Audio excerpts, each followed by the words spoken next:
Hello বন্ধুরা, good morning. Welcome back to my channel. আশা করছি তোমরা ভালো আছো, আমিও ভালো আছি।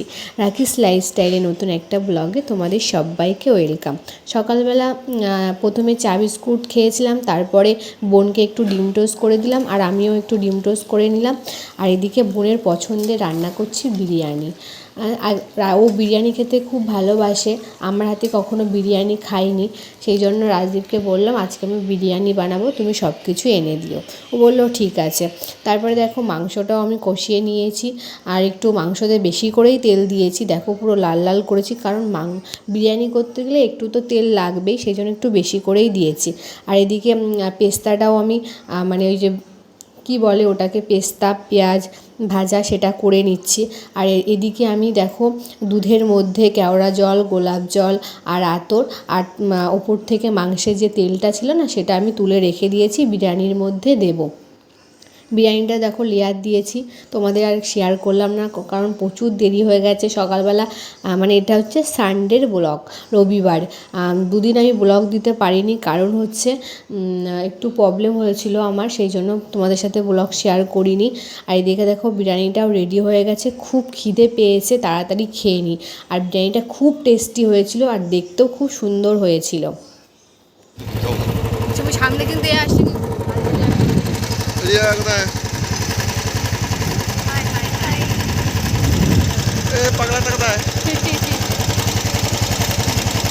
তারপরে দেখো বিকালবেলা, মানে এখন প্রায় 5টা বাজে, রেডি হয়ে বেরিয়েছি। আমরা এই স্টেশনে আছি, স্টেশন থেকে যাব হচ্ছে মেট্রোতে যাব, গড়িয়া থেকে মেট্রো করে যাব হচ্ছে তোমার ইচ্ছা আছে ভিক্টোরিয়ায় যাব না কালীঘাট, এই দুটোর মধ্যে এক জায়গায় যাব। কারণ হচ্ছে আমার বোন না এখনও কোনো দিনও ওই যে স্লিপ সিঁড়ি যেগুলো বলে, চলন্ত সিঁড়ি, ওগুলোতে ওঠেনি। তারপরে তোমার মেট্রোতেও কখনো ওঠেনি। ও তো আগেই তোমাদের বলেছি যে ও আসে না, মানে ওই 2 বছর পর আসলো আমাদের বাড়িতে। আর মানে আগে আসলেও তোমার থাকতো না, ওই মার সাথে আসতো, একদিন থেকে পরের দিন চলে যেত। এইবার ওর পরীক্ষা হয়ে গেছে, তারপরে পরীক্ষা হওয়ার পরে বলেছিলাম আসতে, এবার তখনও আসেনি। এখন রেজাল্ট বেরিয়েছে, এসেছে। বললাম যে 2 দিন থাকবি, তারপরে যাবি, গিয়ে তারপরে কলেজে ভর্তি হবি। ও বললো ঠিক আছে, তাই ওকে জোর করে রেখেছি। আর আজকে ওকে আমি মেট্রো চড়াবো। আজকে সানডেতে রাজদীপের ছুটি থাকে, তাই ওকে বললাম পরের সপ্তাহে আবার আমার বোন চলে যাবে, সেই জন্য রাজদীপকে বললাম আজকেই ওকে আমি মেট্রো চড়াবো, চলো তুমি। রাজদীপের শরীরটা খুব একটা ভালো না, কারণ সারা সপ্তাহ প্রচণ্ড কাজ করে, আর খুব কষ্ট, খুব মানে ওর যে মানে বাড়ি তৈরি হচ্ছে, ওর মানে ভীষণ ধকল যাচ্ছে ওর। আর চোখ মুখ দেখে আমার মানে বুঝতে পারবে, ও এত কালো হয়ে গেছে, পুরো মুখে ট্যান পড়ে গেছে। ও তো বলছে দেখো আমি কত, মানে এত পরিষ্কার ছিল না, আমার থেকেও মানে দুধের মতো পরিষ্কার ছিল। আমার ছেলের মানে যেমন পরিষ্কার, ওরকম পরিষ্কার ছিল, আর তার মুখ একদম পুড়ে গেছে। ওরা না মানে দায়িত্ব যখন একটা মানুষের ঘাড়ে আসে না, তখন মানুষের কোনো দিকে আর খেয়াল থাকে না, রূপের দিকেও। খুব কষ্ট হয় ওকে দেখে, যে ও এত মানে রোগা হয়ে গেছে, তারপরে কালো হয়ে গেছে। এদিকে দেখো আমার বোন চলন্তে সিঁড়িতে উঠেছে। ও প্রথমে ভয় পাচ্ছিল, আমি বললাম ভয় কি, আমার ছেলেও ওঠে, তুইও ওঠ। ও একা একা উঠেছে। তারপরে দেখো মেট্রো ও চলে এসছে, এবার মেট্রোতে আমরা উঠবো, উঠে দেখি কোথায় যাওয়া যায়।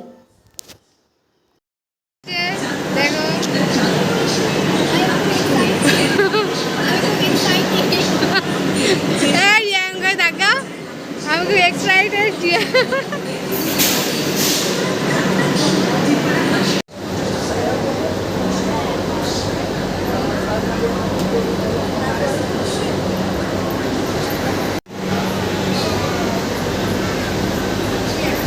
Hello guys.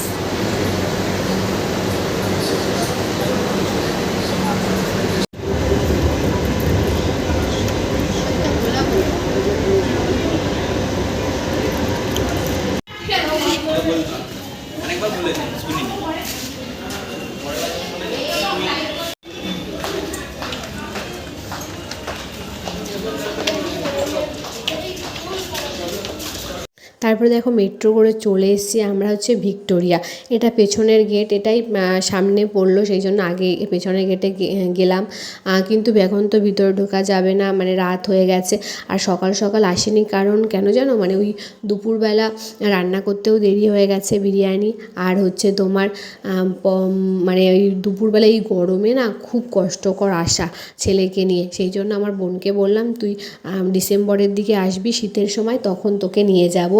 এই গরমের মধ্যে দিনের বেলা তো যাওয়া যাবে না, তখন দিনের বেলা গিয়ে তোকে নিয়ে ভিতরে গিয়ে ঘুরিয়ে নিয়ে আসবো। আমিও বিয়ের পর অনেকবার এসেছি, কিন্তু ভিতরে ঢুকেছি একবারই, এই গেটের সামনে এসে ছবি টবি তুলেছি পুজোর সময়, কিন্তু ভিতরে একবারই রাজদীপের সঙ্গে এসেছিলাম। ভিতরে সব কিছু আমি দেখেছি। তারপরে এই মোহরকুঞ্জটা না খোলা ছিল, তাই রাজদীপ বললো চলো মোহরকুঞ্জেতে একটু বসে দেখো সন্ধ্যা হয়ে গেছে, মানে ওই যে যারা সিকিউরিটি গার্ড তারা বলছে যাও যাও চলে যাও, তাও একটু বসে একটু গল্প করলাম সবাই মিলে, তারপরে ওখান থেকে বেরোলাম।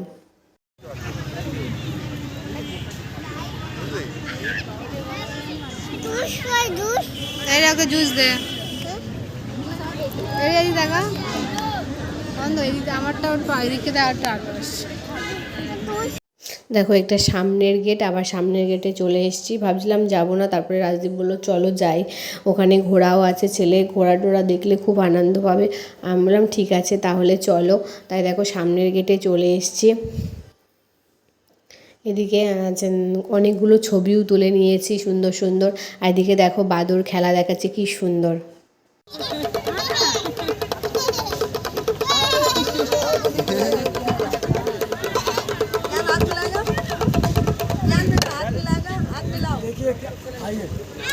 हमारा ज्ञान भाई से हाथ मिलाओ, ज्ञान से हाथ मिलाओ। এই বাবা হাত মিলাবে, हम मिला देंगे, हम मिला देंगे। इसका बात सुन।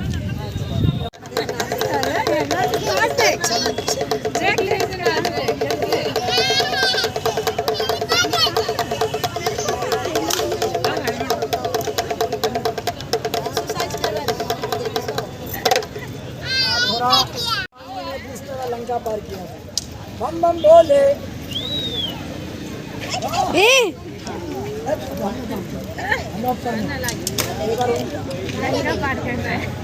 उनका जब मारो 1 2 और बाबू लोग से एक करके हाथ मिलाओ। पहले इधर से मिला सलमान खान से हाथ मिलाओ, हाथ दो बाबा कितना बोले এই দেখো কি ভালো, এই দেখো ভালো দেখো, থাক থাক থাক থাক। मिला लो। দেখো কি সুন্দর বাদরকে ট্রেনিং দিয়েছে, বাদরকে যা বলছে ও তাই করছে।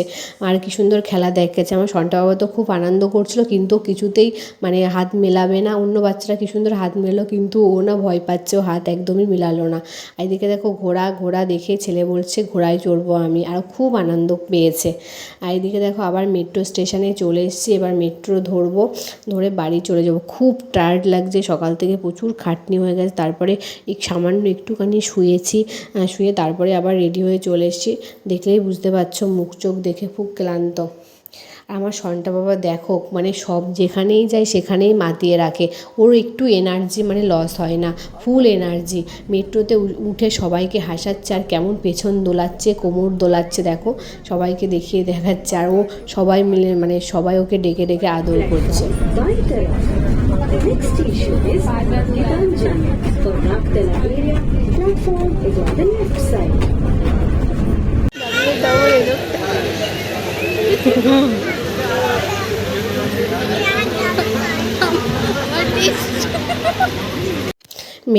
মেট্রো থেকে নেমে এবার ট্রেনে উঠে গেছি। এবার বাড়ি যাব। এখানে আমাদের স্টেশনে বাইক আছে, বাইকে করে বাড়ি যাব। চোখ মুখ দেখেই বুঝতে পারছো আমি খুব টায়ার্ড লাগছে। তাহলে বন্ধুরা ভিডিওটা এখানেই শেষ করছি, টাটা।